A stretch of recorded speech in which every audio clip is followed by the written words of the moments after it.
Assalamualaikum warahmatullahi wabarakatuh. Sebelumnya perkenalkan, nama saya Keli Abid. Saya mau mengasih informasi tentang beberapa materi. Oke, materi yang pertama yaitu neraca atau balance sheet. Secara umum, balance sheet adalah suatu laporan neraca keuangan yang menunjukkan rincian terkait modal, kekayaan, serta kewajiban dari suatu perusahaan. Adapun tujuan balance sheet adalah untuk memberikan gambaran besar mengenai kondisi keuangan perusahaan tersebut. Nama lain dari balance sheet adalah laporan posisi keuangan atau Statement of Financial Position. Bisa dikatakan balance sheet merupakan salah satu poin utama dari penyajian keuangan perusahaan yang kegunaannya cukup krusial. Maka dari itu, perusahaan biasanya akan menggunakan laporan neraca ini sebagai acuan dasar dalam pengambilan keputusan. Laba komprehensif income adalah perubahan ekuitas selama satu periode yang dihasilkan dari transaksi dan peristiwa lainnya selain perubahan yang dihasilkan dari transaksi dengan pemilik dalam kapasitasnya sebagai pemilik. Contoh laba, misalnya laba yang dihasilkan dari adanya perubahan nilai tukar. Unsur laba seperti ini tidak dimasukkan ke dalam laba bersih karena dianggap memberikan sedikit informasi tentang kinerja ekonomi dari operasi normal perusahaan. Komponen yang harus disusun dalam menyusun laporan neraca laba rugi adalah A. Pendapatan adalah meningkatnya aktiva atau arus masuk perusahaan yang berasal dari kegiatan operasional. Revenue dapat dihitung dengan cara total pendapatan kotor dikurangi potongan harga atau diskon return tunjangan lain. 2. Beban expense adalah penggunaan aktiva atau arus keluar atau kemunculan liabilitas kewajiban dalam sebuah periode karena produksi barang atau pengiriman.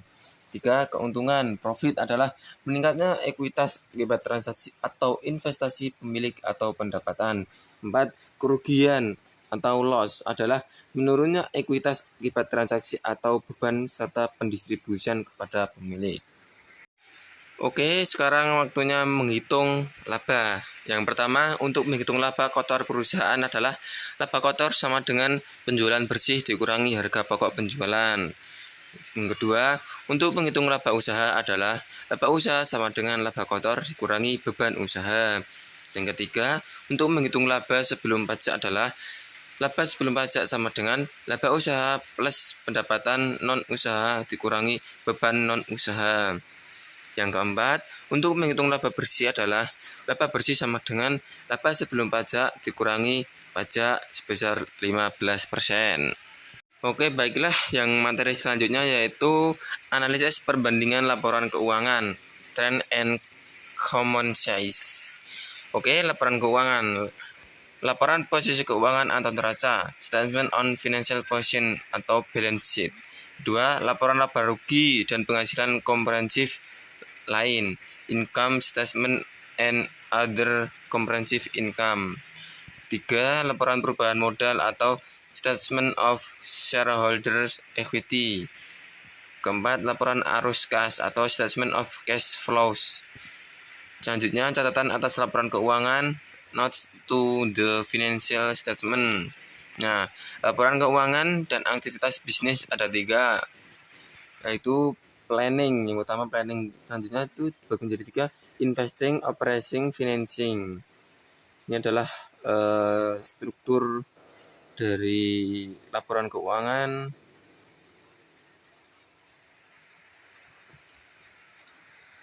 Guys. Oke, materi selanjutnya yaitu modal kerja.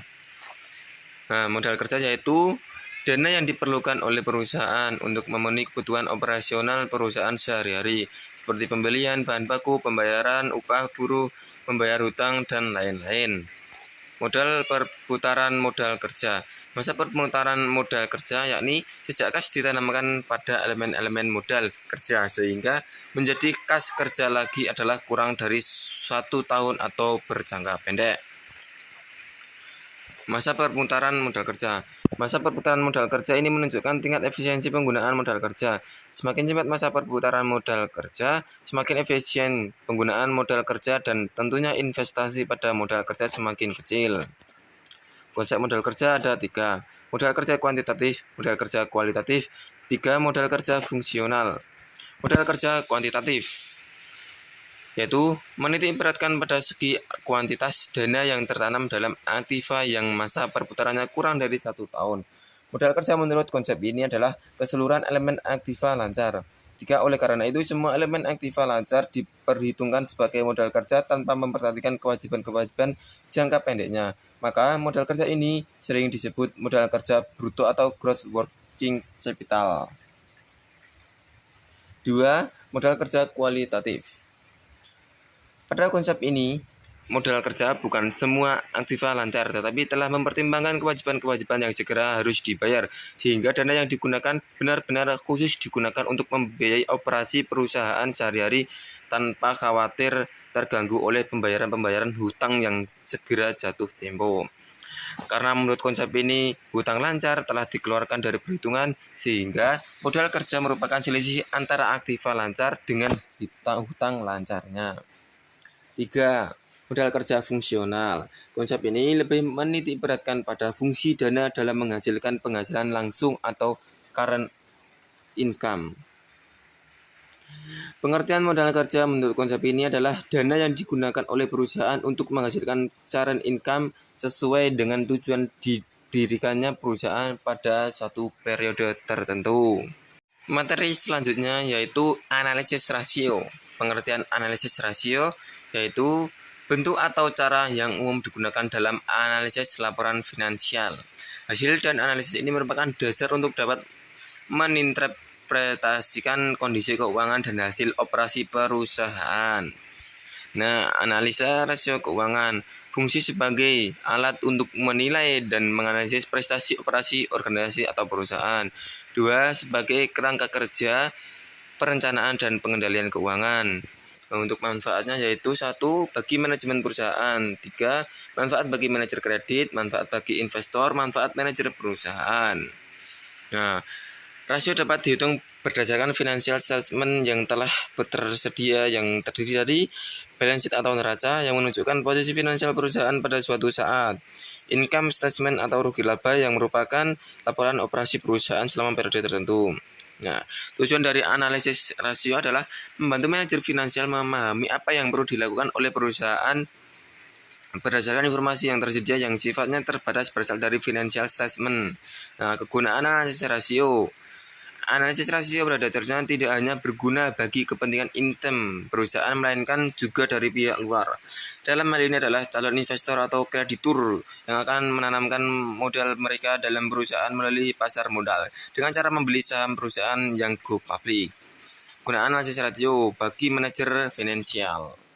Dengan menghitung rasio-rasio tertentu akan memperoleh suatu informasi tentang kekuatan dan kelemahan yang dihadapi oleh perusahaan di bidang finansial, sehingga dapat membuat keputusan-keputusan yang penting bagi kepentingan ada perusahaan untuk masa yang akan datang.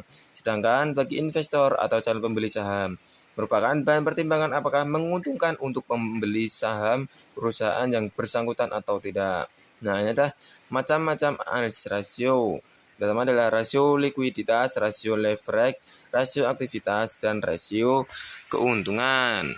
Macam-macam analisis rasio. Ya, kategori rasio yang pertama dan kedua dikenal sebagai rasio neraca, karena faktor yang diperbandingkan adalah faktor-faktor yang terdapat dalam neraca. Nah, kategori rasio yang ketiga dikenal dengan istilah interstatement ratio, karena faktor yang diperbandingkan adalah antara faktor-faktor yang terdapat dalam rugi laba dengan faktor-faktor yang terdapat dalam neraca. Nah, rasio yang keempat yaitu digolongkan dalam income statement ratio, karena faktor yang diperbandingkan adalah faktor-faktor yang terdapat dalam income statement. Selanjutnya adalah pengertian materi analisis SWOT. Analisis SWOT adalah analisis kondisi internal maupun eksternal suatu organisasi yang selanjutnya akan digunakan sebagai dasar untuk merancang strategi dan program kerja. Analisis internal meliputi penilaian terhadap faktor kekuatan, strength, dan kelemahan, weakness. Nah, analisis eksternal mencakup faktor peluang, opportunity, dan tantangan, threats. Penjelasan yang pertama adalah kekuatan. Apa yang menjadi kekuatan organisasi perusahaan? 2. Apa yang Anda kerjakan dengan baik? 3. Apa yang dilihat orang lain sebagai kekuatan organisasi perusahaan? Selanjutnya, apa yang dilakukan dengan baik oleh organisasi perusahaan? Apa rekam jejak yang baik? Selanjutnya, di mana organisasi Anda bersaing dengan baik? Nah, itu adalah jawaban-jawaban dari pertanyaan SWOT atau SWOT. Selanjutnya, yaitu kelemahan. Apa yang dapat dikembangkan? Dua, apa yang berlangsung kurang optimal dibandingkan dengan keinginan organisasi atau perusahaan? Kompetensi apa yang berlangsung dengan baik? Apa yang dapat diperbaiki oleh organisasi? Selanjutnya, apa yang telah dilakukan secara tidak baik? Hal apa yang harus organisasi perusahaan hindari? Kemudian adalah peluang, adalah faktor eksternal. Jika tidak ada hambatan, apa yang akan dilakukan? Nah, apa yang mungkin dilakukan? Di mana posisi yang Anda inginkan dalam 5 tahun ke depan? Dengan siapa Anda ingin bekerja? Sampai di mana teknologi baru dapat mengubah usaha Anda?